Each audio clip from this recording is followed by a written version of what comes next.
Nobel laureate Paul Krugman joins us for a half hour. We get his take on the election, fiscal stimulus, and the Fed's next move. Plus, economist and author George Magnus weighs in on China's economy and the UK's new outlook on trade after the Brexit vote.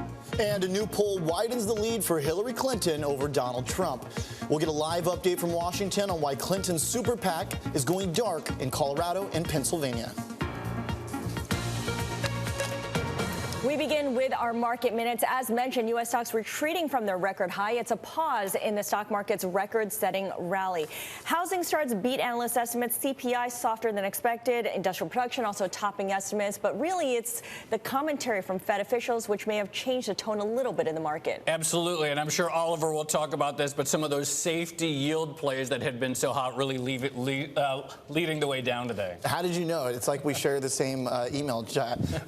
Yeah, I'm going to start with that because I think that's the clearest story that has emerged the past couple weeks are the losses in utilities and telecommunication stocks. As we look at some of the red on the screen here, down over 1%, both of them. Of course, these are the two groups that had supported the market for so long, so it's important to keep pointing this out day to day. Even when the expectations for rate hikes really aren't changing too much, despite all the commentary, we saw a bump up in expectations for rates today, but not a huge amount. We're still hovering around 50% on WIRP on Bloomberg. Next, taking a look at some of the other movers. Look at the healthcare sector, quite a bit down today. These are the three biggest movers. Only about 4 of the stocks in this index were up. Universal Health Services, Vertex, and Centene all losing at least 2%. And then finally, I want to quickly jump into my terminal because this is something I've been paying attention to. It's in the commodity space, oil versus the energy stock index, where you're seeing a bit of divergence as of late. And this is kind of interesting because today they sort of closed the gap a little bit. You can see where the two have kind of actually separated, where the energy stocks have remained about the same, but a big jump in oil today, not quite as big in the stocks, energy stocks, as they've been pretty flat despite some of the gains there. All right, real quickly on the government bond market front, I want to take a look at the spread between the 2 and the 10-year. We saw it drop a little bit. Now, some interesting stuff happened around 8:30. We got that sort of slightly weakish CPI print. That caused a little bit of flattening. Then we saw the Fed's Dudley come out and say that he still saw a September rate hike on the table, so we saw it reverse real quickly. Ultimately flat, and as Oliver said, yields rising across the board, hitting the rate-sensitive stocks. But that sort of dip around 8:30 was really the key event of the day. And speaking of rate-sensitive assets, let's take a look at dollar-yen. The yen strengthening past 100 for the first time since the Brexit vote. It's only the second time the yen's broken 100 since 2013. Some traders do blame the thin trading for exacerbating the move. And as Joe mentioned, lots of questions over what the Fed does next, what the BOJ does next when it comes to monetary policy. Also checking on the pound, it strengthened for only the second time in 10 days and recovering from a 1-month low. You can see the slight move higher in the far right corner there. Wholesale inflation rose faster than expected, which could lead to an increase in consumer prices. And the interpretation there, one of them at least, is that perhaps there's less justification for the Bank of England to aggressively ease in November. And on the commodities front, developing story. This is a chart of daily change in total gold ETF holdings. You see that bar down at the far right. Big outflows on Friday. Perhaps some signs that the enthusiasm for gold that we've seen this year is fizzling. And finally, we've seen this big rally in oil lately. Remember, it went into a bear market in July, but it's been very strong in August and up nearly another 2% today. Energy, of course, in the S&P was the one sector in the green, and that chart explains why. Approaching 47 a barrel. Those are today's market minutes. Paul Krugman, winner of the 2008 Nobel Prize in Economics, best-selling author, columnist, and blogger for the New York Times, and now a distinguished faculty member at CUNY Graduate Center. He joins us now today. Paul, I want to read a quote from, I just want to get right into the biggest story in the world, the election, what it means for the economy, so I think we should dive right into it. Donald Trump was recently quoted in an article in the New York Times. We have the quote here, if we can bring it up. this is it, saying he was basically saying we need to spend more. And he said, it's called priming the pump. Sometimes you have to do that a little bit to get things going. We have no choice. Otherwise, we're going to die on the vine. Trump is calling for more spending. Yep. He's proposed an infrastructure package, double Hillary Clinton. Is he the Krugman candidate in this election? Well, you know, if you have a million monkeys typing and a million, you know, something coherent will come out. So on this, he actually is right, but I think we have to say that's pretty much by accident. And there's a lot of other stuff that I think trumps that as an election issue. But no, I mean, it is true that I think I understand. My strong guess is that Hillary's economic advisors would like to propose more deficit spending, but they figure it's probably not a good thing to say because the public doesn't like that, and so she's being very cautious. But yeah, we have minimal interest rates, enormous infrastructure needs. We should be spending more. So what do you mean by accident? How do you come to this conclusion by accident or without the right reasons? Oh, I mean, he's just looking for stuff. I mean, Trump has been on all sides of almost every issue except on economics. You know, he's except that he hates China and hates trade. On everything else, he's for tax cuts, tax increases for the rich, tax cuts for the rich. It's been on all sides of it. So this is probably just something.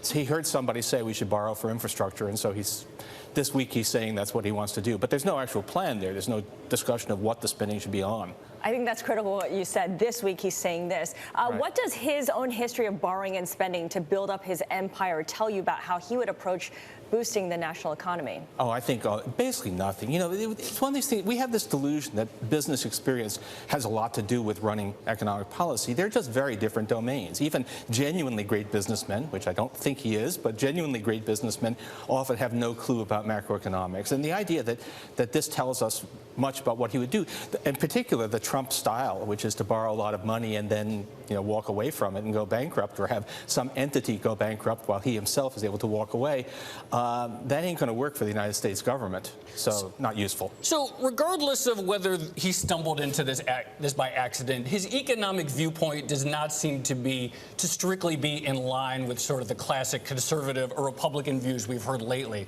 What strikes me is that a lot of these old supply side stalwarts, like your Larry Kudlows, Stephen Moore, Art Laffer, have gotten behind him. What do you think the reason that is? We see these are a few of the it's the usual suspects, the same old gang. First of all, I think they're making a judgment that what he would actually do, the parts of his program, such as it is, that would actually happen are the ones they want. And also, they've just, their thing has always been, let's be in with where the power is, and they think that this is their best chance. I mean, among other things, if obviously there will be no room for them in a Hillary Clinton, no one will be listening to them if HRC wins. So this is their chance. I think the really important thing to say is they've never really cared about deficits. If that's what you thought ever, if you thought any of these people ever cared about how much debt there was, except as a stick with which to beat Barack Obama, so they never cared about deficits. Campaign deficits. rhetoric, then. That's right. That's all campaign rhetoric. What they do believe in is tax cuts for the wealthy, and Trump is promising that. Okay, so when we talk about his campaign rhetoric, Trump, as a billionaire or something close to it, depending on whose math you do, is trying to, he obviously has his background, but he also is trying to target a sort of American that feels like they're out of economic luck, and they're looking to him to sort of bring them up. How much of that sort of economic malaise that is still sort of out there in the U.S. is contributing to his following and to his support base? I mean, if you actually look at, now I'm just retailing what I hear from other people. I mean, I talk to political scientists. I take them very seriously, and they say that economic anxiety is not a very good predictor of who's a Trump supporter. Basically, racial antagonism is a good predictor of who's a Trump supporter. Now, there may be some interaction effect. Maybe if the country were really booming and wages were rising and manufacturing was still strong, all of that racial anxiety would be somewhat on hold, although I'm not even sure about that if you look at the history of this stuff. But the idea that this is what it's about, that his China bashing, his trade stuff, is really behind the movement. I think all that's happening is that all of these subterranean impulses that have been driving a lot of the Republican vote for decades are now just coming to the surface. All right, let's switch over and talk about Hillary Clinton here, because you've written in the past that Clinton's economic vision is notable for its lack of outlandish assumptions. Unlike just about everyone on the Republican side, she isn't justifying her proposals with claims that they would cause a radical quickening of the U.S. economy. Right. So you talk about how she's proposing tightening of financial regulations, strengthening of the social safety net, paid for by increases on high-income earners. Is this simply the status quo, then, what she's proposing? No, it's a continuation. I mean, it is Obama's third term. It's center-left governance with fairly costly proposals. A lot of people who are sort of in the orbit of Clinton advisors think that Clinton-type policies with maybe some more infrastructure spending than she's currently proposing might have a bigger impact on growth than she's willing to assume. She's essentially assuming nothing in terms of growth impact. But they're not willing to bet the farm on it. They're not willing to make that the centerpiece. I think it's partly a question of we're going to see more, the further extension of the social safety net. There are some fairly significant tax increases at the top end in her program. There's some fairly important stuff, fairly significant additions to Obamacare. So it's not that it's minor, but it's continuation. It's the same kind of governance we've had. For years, you advocated more deficit spending, fiscal stimulus. Is the time for that over, or is there a case still at this point, whether we're talking Hillary Clinton or Donald Trump, is there still a case to be made for that? There is. It's a different case. 2 or 3 years ago, even, you could say the U.S. economy was well below capacity. We really desperately needed demand. The Fed wasn't that effective. You know, QE is a marginal tool at best. Now the economy might be close to full employment. We don't know that, but the risks are hugely asymmetric. Suppose something happens. Suppose that there is trouble in Europe or China that springs back on us. Suppose that there are more problems out of housing or something than we're aware of now. We have very little room for maneuver. The Fed can't do much more than it's now doing. Fiscal policy would be useful as insurance. It would give us some additional source of demand, and we know it can't be started on short notice. So this is the kind of thing we should be doing. There's a precautionary case now for fiscal stimulus rather than we desperately need it right now. And then, and of course, also, we can borrow very cheaply, and we need infrastructure. All right, I want to bring in something Carl Icahn said. Carl Icahn, of course, a supporter of Donald Trump, and he spoke with our Eric Schatzker earlier today. I think Trump's policies are possibly the only thing that's going to save us from going down this decline that we're in on productivity. So he refers specifically to productivity, and of course the latest productivity numbers were disappointing. What do investors, what does big business, what do policymakers misunderstand the most about productivity? Oh, I think mostly, I'm not sure if investors really misunderstand, but what I think Icahn is misunderstanding or pretending to misunderstand is that the president has very much to do with that. I mean, this productivity slowdown, it's a global phenomenon. You can see it all across the advanced world. The best guess is we kind of, we're in a lull in technology. We just, we're having all of these fairly small things. It's just, and there's nothing a president can do about that.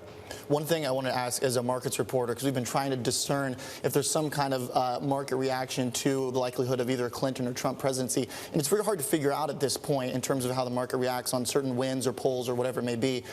Should investors be concerned? How should people that are, trading and making money in markets be thinking about a potential Trump presidency? Well, we don't know what he would do, and that's the problem. There's no reason to believe that what he would do would stay within the bounds of anybody's notion of responsibility. So, I mean, I wouldn't even think about it as an investor. Never mind, one nuclear war can spoil your whole day. I mean, I would be really worried about Trump in the White House, and never mind my investments. How about my life?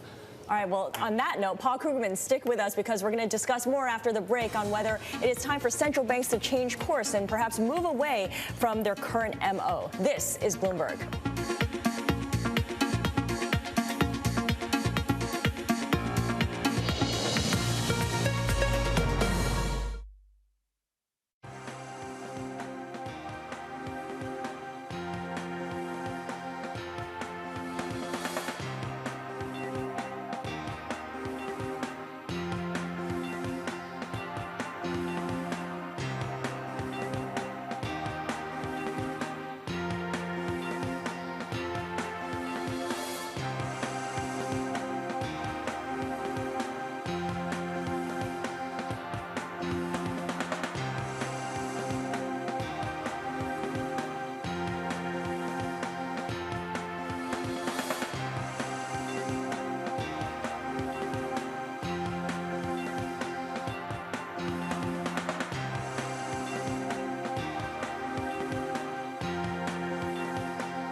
are here with Nobel laureate and best-selling economist and author Paul Krugman. Paul, we have the Federal Reserve, or at least some members of the FOMC, thinking about a rethink of monetary policy because the current prescription doesn't seem to be working. What does the Federal Reserve really know when it comes down to monetary policy and the economic outcome in a low-growth, low-rate environment? Really not much, except that I think there's an accumulation of evidence that monetary policy is pretty ineffective. For a while, we came into this thinking monetary policy at zero rates was ineffective. Then along came QE. Then along came negative rates, which I have to admit that I didn't think that was possible. It turns out, and so we said, oh, there's all these other things that central banks can do, but it's not actually doing very much. So you have negative rates in Europe, and they still can't move inflation up. You have massive QE. How much good did that do? I think so. It looks as if the things that we may in some ways be going back to square one, which was when we started this discussion, when I started this discussion 18 years ago, it was that the only thing you could do was to credibly promise higher inflation in the longer run. That was credibly promised to be irresponsible was my phrase, and that only by really creating the impression of a regime change that was going to change what you do, even after recovery, that was the only way that monetary policy was going to get traction. And we're kind of most of the way back to that view, I'd say, right now. So is John Williams, the president of the San Francisco Fed, correct in saying perhaps we should set higher inflation targets, maybe even target nominal GDP? Well, I would say the inflation target is easier to explain, and I've been for that for a while. I mean, I've been, I went to the ECB research conference, said that. They were all very polite and nodded and then ignored me. But no, I mean, and that's really where we came. That's where I came in 1998, talking about Japan. It's the same thing. So yesterday we got this note from John Williams, head of the San Francisco Fed, and he laid out some possibilities for what, his rethinking. And he said maybe commit to higher inflation, or maybe we need more aggressive fiscal stabilizers. There's some sort of NGDP target. And when I read it, my thought was, this is stuff that I feel like people have been talking about for years. I guess the real story is that it's coming from someone so central at the Fed. That's right. Why is it taking so long? I think a lot of it is history. I mean, central banks, there was blood, sweat, tears, and toil to get inflation down from 10% to 2%. And they all settled on this 2% target, and very, very hard to say, maybe that was set too low. Maybe we really need to change this. That's been something they've been really, really reluctant to rethink. And even now, I mean, it's news that anybody at the Fed is willing to even entertain the notion. But yeah, these are not new ideas. It's just who's saying it, not what he's saying. So when we talk about central bankers and the formation of ideas, we've got a big meeting next week at Jackson Hole. When you're watching these types of consortiums or meetings of minds about economics and central bank policy, what do you want to see? What do you want to hear next week? Oh, gosh. I mean, I'm much more interested in reading the research papers. I mean, central bankers, if a radical rethink is going to happen, it's not going to happen in open discussion on the floor in the Grand Tetons. It's going to happen behind closed doors. So those are fun. I mean, actually, I think I've been blackballed from Jackson Hole since I criticized Alan Greenspan many years ago. But it's those are good means. So I think the value there is to have the central bankers exposed to some smart academics talking about stuff. We'll look into the blacklisting element. All right. I want to ask you about Japan. You were in Japan. Right. I think you met Prime Minister Shinzo Abe in March. I'm curious what your prescription is for Japan, and also having seen this Abenomics experiment over the last several years with, I would say, mixed results at best. What's your takeaway? What have you learned from what Japan's gone through, and what should they do? I think it's the same story I was just saying, which is that we're seeing that the limits of monetary policy. I mean, Abenomics was supposed to be 3 arrows: unorthodox monetary policy, fiscal expansion, and structural reform. And structural reform, everybody's for it, but I don't think that's actually important. The important thing is that the second arrow never actually came along. There really has been no net fiscal stimulus if you look at the standard measures. There was the consumption tax hike, which was a big mistake, and I was one of the people, I think, who helped persuade Abe not to do another round, but they have never done enough stimulus to offset that. So it really looks as if unless you're willing to back I mean, I'm a big admirer of Kuroda. I think the Central Bank of Japan has done wondrous things given its history, given the constraints, but it has not, in fact, had the backing of an expansionary fiscal policy, and that's the reason it's falling short. So presuming that it does have the backing of a fiscal expansionary policy, can the BOJ get done what it needs to do? Well, I think so, although there is an issue. I think Japan, even more than the rest of us, needs a higher inflation target, not just 2. So far, their policy has been to get us up to get themselves up to 2. They need to go further. Are they as constrained as the Fed is? You talked earlier about this, perhaps the experience of the 1970s looming large over the Federal Reserve. Is the BOJ constrained in the same way? I don't think so. For one thing, they have unified government in a way we don't. They can, Abe can do stuff in a way that unlikely any U.S. president can, but also that they also have decades of stagnation. So I think they've become the most adventurous policymakers in the advanced world, which is kind of amazing. All right, more with Paul Krugman and the state of macroeconomics still ahead. This is Bloomberg.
I'm here with Paul Krugman, Nobel Prize-winning economist, author, and columnist, and blogger, which to me is the most important thing. I want to get your take. There's been a lot of debate lately about the state of macroeconomics, not the state of the economy per se, but academic economics. You've written about it. People complain that the mainstream has gone off in a bad direction. What's this all about, and what's your take on this debate? Okay, if you go back to the 1970s, there was a very strong critique of Keynesian economics. There was the stagflation, which was a big shock to the system.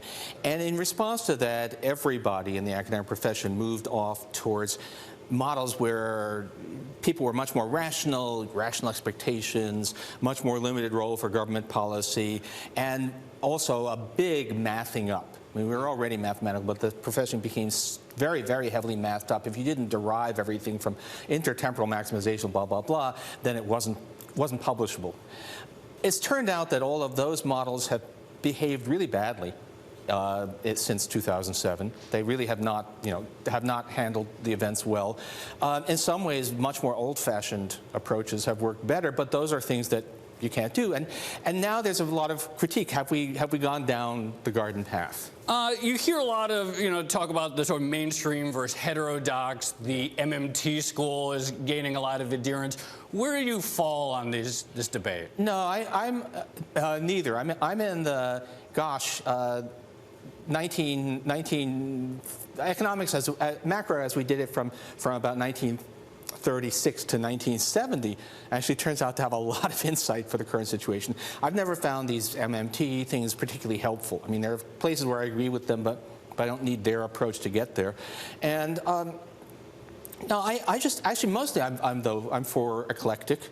I'm for using stuff that seems to work, keeping an open mind, using knowing your old books because they're often useful on this stuff, and then empirical work, and that's good. We're seeing a lot of good empirical work from younger economists. When during the primary, the Clinton versus Sanders primary, you were really critical of some of the economists who were applying the fodder for Sanders further to the left. Was that an unusual situation for you, having come from the last several years being the one with more spending, more deficits? Yeah, and it was funny because it wasn't. I mean, I didn't particularly object in principle to more spending and so on, but I do believe in trying to stay honest with your modeling. And the stuff, I don't think it was deliberately deceptive. I think it was just not competent. There were just growth assumptions being made, assumptions about the effects of fiscal policy that were just wildly implausible, mainly because the people doing them actually didn't know their stuff, hadn't done their homework.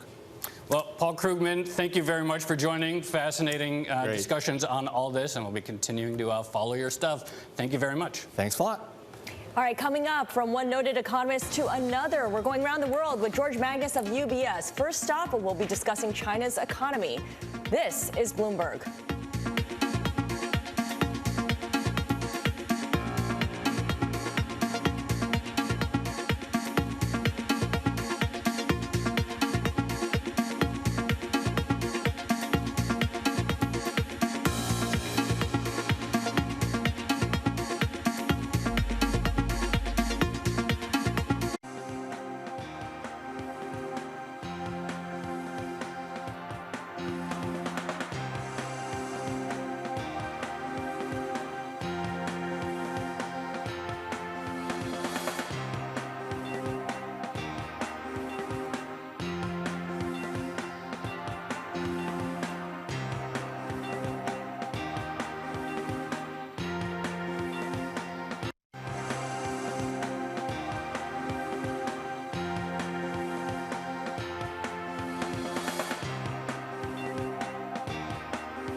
I'm Mark Crumpton. Time now for a check of your first word news. Carl Icahn says he's not sure why Donald Trump's campaign is struggling to stay on message, but the activist investor still believes Trump is America's best option for the White House. He spoke in an exclusive interview with Bloomberg's Eric Schatzker. I'd very much like to see Trump win this because I think he is the only hope to save business in America the way we know it. Icahn also said he's considering the possibility of forming a super PAC, but he cautioned that it's not a certainty. The United Nations says it's, quote, gravely concerned about the safety of civilians, including thousands of children in the Syrian city of Aleppo. Violence there has reached new heights in recent weeks. Earlier today, Syrian opposition monitoring groups said a wave of airstrikes on rebel-held parts of the city have left at least 15 civilians dead and many others wounded. The European Aviation Safety Agency is proposing tougher medical exams for pilots. The body wants results from drug and alcohol screenings included in comprehensive mental health assessments and a better system for keeping tabs on pilots with mental issues. Last year, a Germanwings pilot with a history of depression crashed a plane into a mountain in the French Alps, killing all 150 people on board. Fewer people in the United States are getting food stamps. Enrollment is down 9% from its peak to a little more than 43 million. One reason, 7 states are ending benefits earlier than they have to. Still, there are almost twice as many Americans getting food stamps as there were before the recession. Global news 24 hours a day, powered by more than 2,600 journalists and analysts in more than 120 countries. I'm Mark Crumpton. This is Bloomberg. Scarlet, back to you. Thank you so much, Mark. Well, U.S. stocks, let's get a recap of the market. U.S. stocks falling with bonds. The dollar did pair its declines. You had some comments from different Fed officials that spurred some speculation on higher borrowing costs, as clearly the data coming in today showed that the recovery is still fairly uneven. The indexes declined from their record highs, which really has been the pattern over the last couple of days. Every time we make a new record high, the following day, the indexes retreat. But yet that slow trudge up. And I'd also point out that the VIX, a small jump, like 7% if you want to use percentage moves on the VIX, but it's still under like 13. So otherwise, the volatility the past couple weeks has just been non-existent. What'd you miss? Volatility in the yuan has dropped to the lowest level since mid-October. The muted moves come about a year after China roiled international markets by devaluing their currency. So is the nation's central bank firmly back in control? Joining us now from London is George Magnus, a senior economic advisor to UBS and an associate at Oxford University's China Center. George, thank you very much. So a year later, is China's monetary policy and currency policy on a more sound footing? It's certainly on an even keel compared with this time last year, Joe, as you know. And also actually around the turn of the year, because we had another kind of period of panic over kind of December and January for much the same reason. But, you know, the People's Bank of China they introduced this basket for trying to manage the currency in December.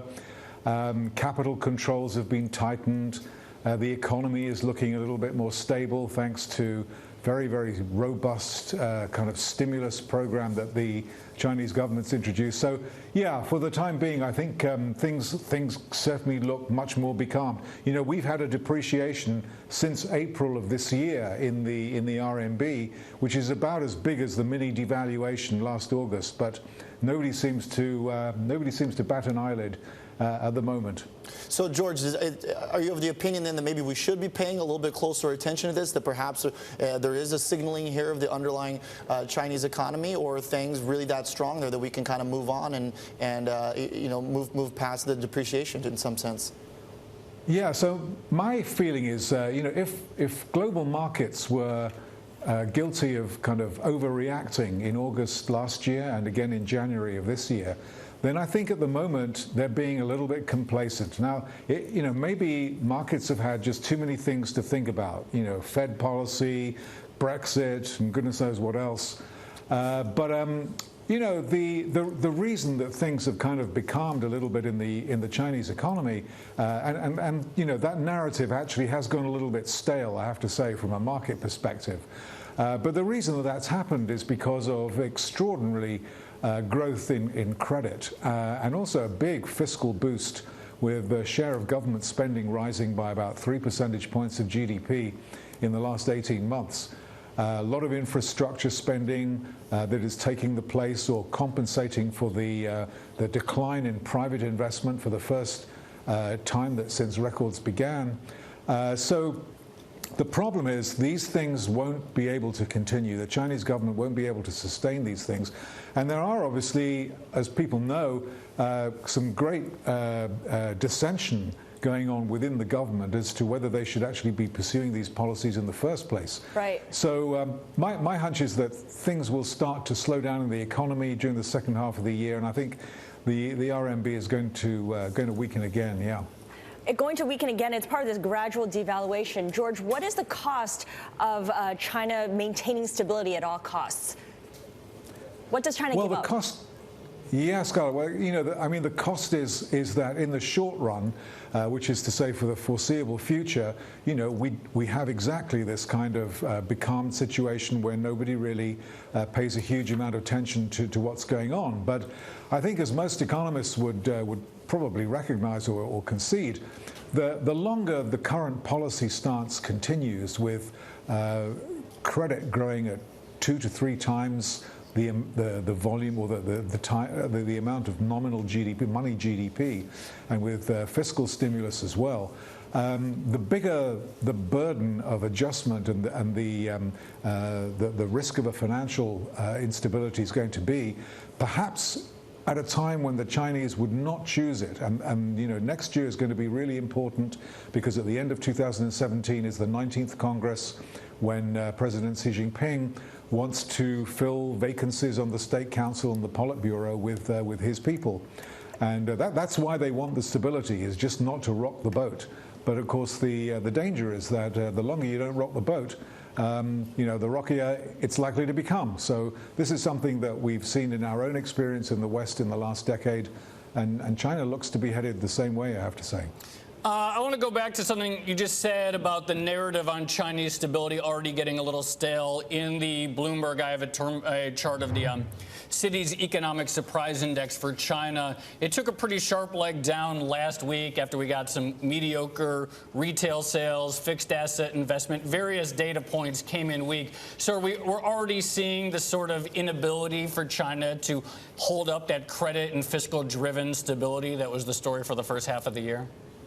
Yes, I think that's right. You know, and the story, you know, the kind of the secondary story, as it were, away from the headlines, is that the more the economy continues to succumb to this slowdown, which it's bound to do because it's a structural problem, the more stimulus the Chinese government has to administer. So what are they going to do next time? Are they going to, you know, increase fiscal spending by even further? Are they going to cut interest rates at a time when the economy doesn't really need it? Are they going to, you know, allow credit to grow, you know, more than 3 times the growth of nominal GDP? I mean, these are issues which were raised by a so-called authoritative source that everybody understands was very close to the president in May, and nothing's really happened. So I think this is the issue, really, is that it's just not sustainable. And the longer the government tries to stick to this old model of keeping the economy going at any cost, subscribing to this 6.5 to 7% GDP growth target, the more damaging it's likely to become. So you know, if we could only predict with certainty that, you know, it's got a lifespan of 3 months or 4 months, life would be so much easier as an investor. But I mean, you can't do that. But it is liable to erupt at some point. It could be within 3 months. It could be in 13 months. Very, very difficult to say. Right. But it is, no matter what you say, kicking the can down the road. George Magnus of UBS, he's going to stay with us because next we're going to be digging into the post-Brexit vote in the UK economy with a special spotlight on trade. This is Bloomberg.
I'm Oliver Rennick. It's time now for the Bloomberg Business Flash, a look at some of the biggest business stories in the news right now. Ford says it's planning to deliver a high-volume, fully autonomous vehicle for ride-sharing in 2021. The automaker is looking to skip the interim steps of driver-assisted technology and match BMW's ambitious timeframe. The second biggest U.S. automaker says it's actively working with more than 40 startups, in addition to expanding its Silicon Valley operations. Airbnb is trying to morph from a home sharing service into a multi-purpose trip planner. The startup is testing a new app tentatively named Airbnb Trips. It provides access to personal itineraries with information about upcoming rentals, city guidebooks, dining, and happy hour events. And Apple is planning to increase its China investments and actively participate in the country's Internet Plus strategy.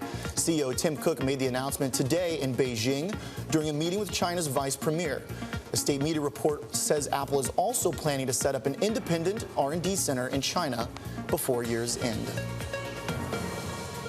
And that's the Bloomberg Business Flash. I'm Scarlet Fu. What'd you miss? UK inflation accelerated faster than forecast in July, and import prices jumped the most in 4 years. Two signs that the pound's post-referendum decline is pushing up prices. Today's data, the first in a string of hard numbers to come this week, which will give a glimpse into how Brexit, the vote that is impacting the economy. For more now, we are back with George Magnus, Senior Economic Advisor to UBS in London. So, George, we're getting these data points that indicate the vote and the confidence hit that was a result is affecting the UK economy. Meantime, the timetable to actually negotiate a Brexit is getting longer. The process seems to be more protracted and more complex.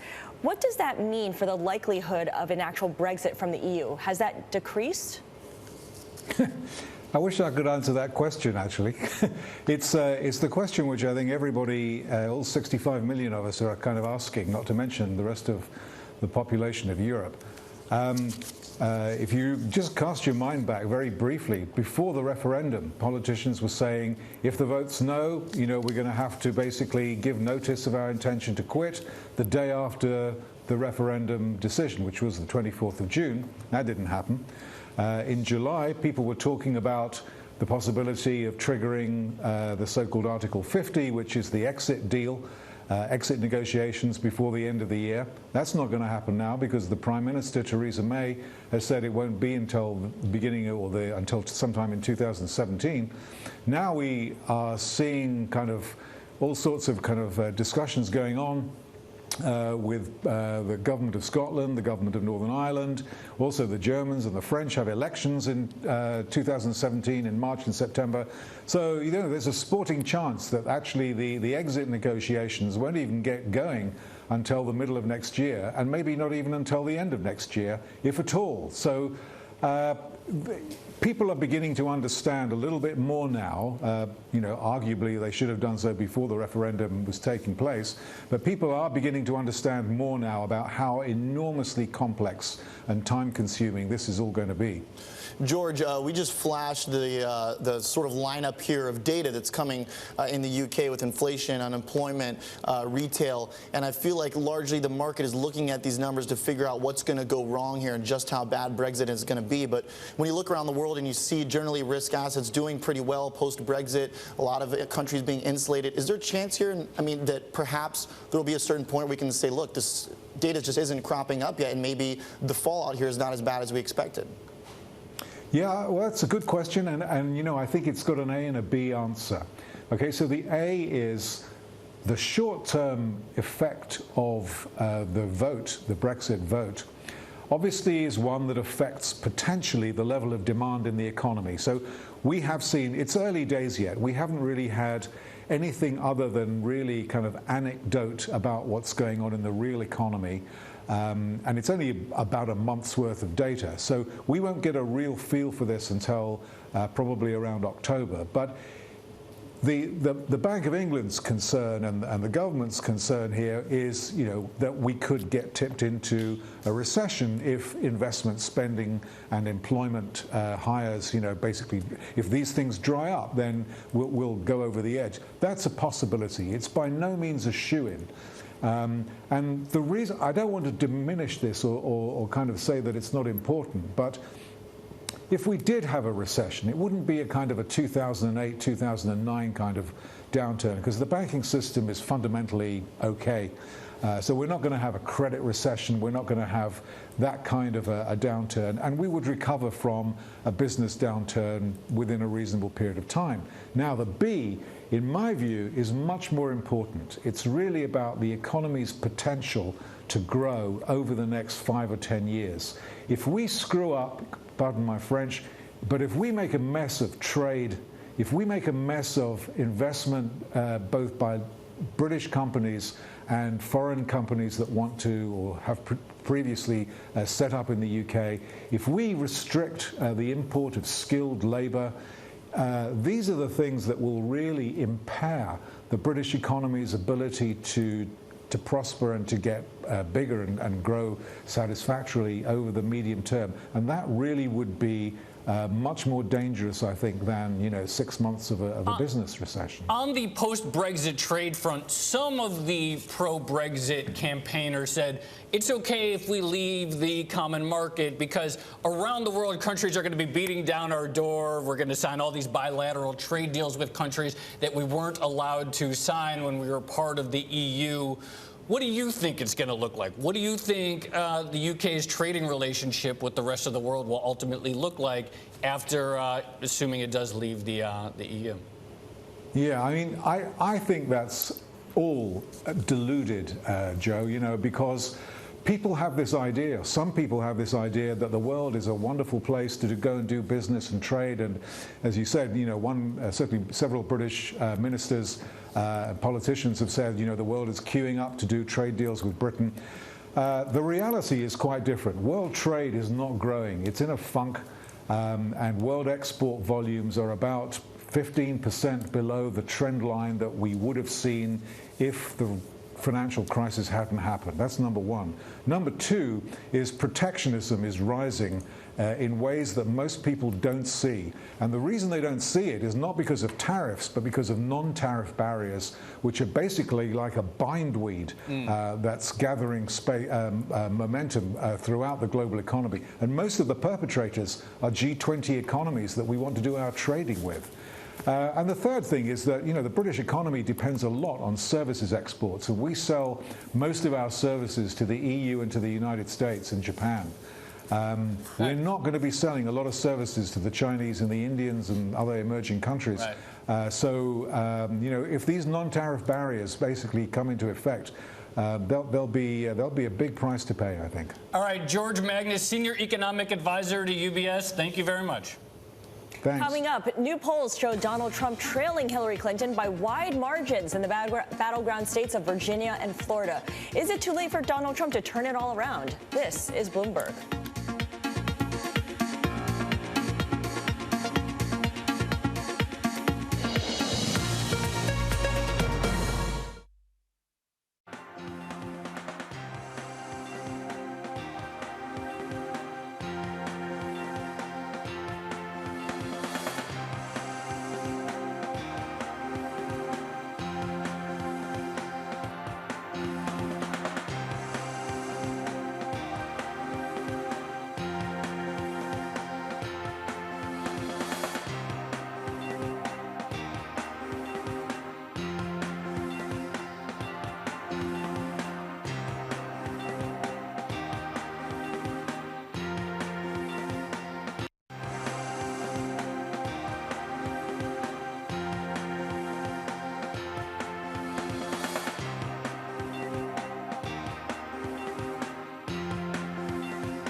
What'd you miss? Hillary Clinton is expanding her lead over Donald Trump in 2 key battleground states.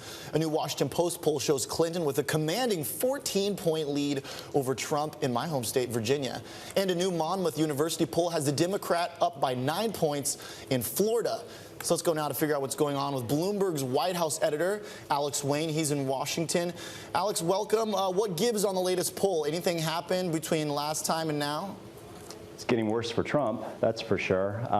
Virginia is starting to look out of reach. I think his campaign is probably a little more worried about the polls in Florida, though. Well, so Trump, obviously, throughout the entire primaries, is all about the pollings, but now, obviously, he's not really talking about it so much. Is he giving any commentary on these latest numbers? He seems like he's sort of reconciling himself to the idea that he might just lose. He's mentioned a couple times in rallies that if he loses, he'll just take a nice long vacation. So I think he's looking forward to a good outcome either way, I suppose. But it's interesting that some of his supporters are dismissing a lot of these polls and insisting that rally attendance is a better measure of support for the candidate than polling, even though the polling, as you said, was quite accurate during the primaries when it said he would win, and he did. You sound a little skeptical of the rally measures. There's been some talk that people urging the RNC to cut and run and essentially just focus on avoiding a down-ballot bloodbath.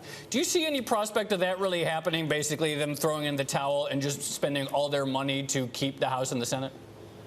It seems unlikely to me. That'd be a major departure from standards and norms for the party committee to abandon the presidential candidate entirely.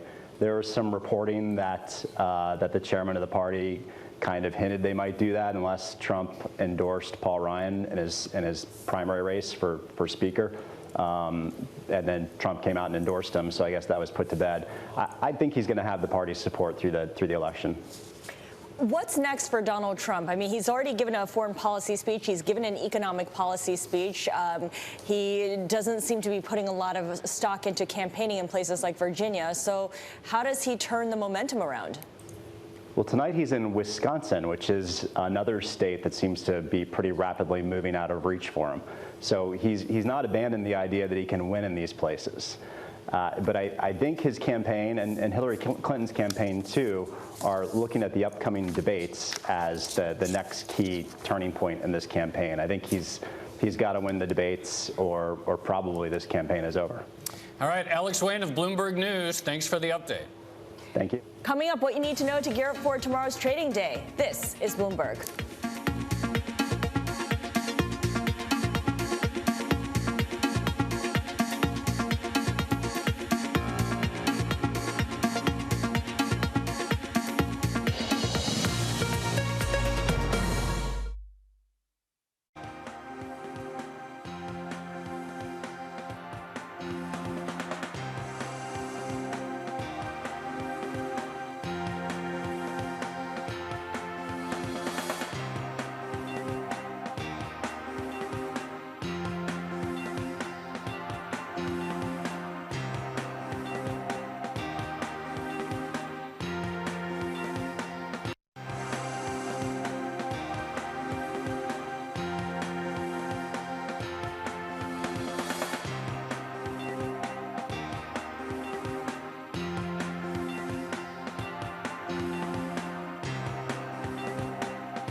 right, don't miss this. UK unemployment and average weekly earnings. That's coming out tomorrow at 4:30 a.m. It's part of the hard data that's coming out post-Brexit vote.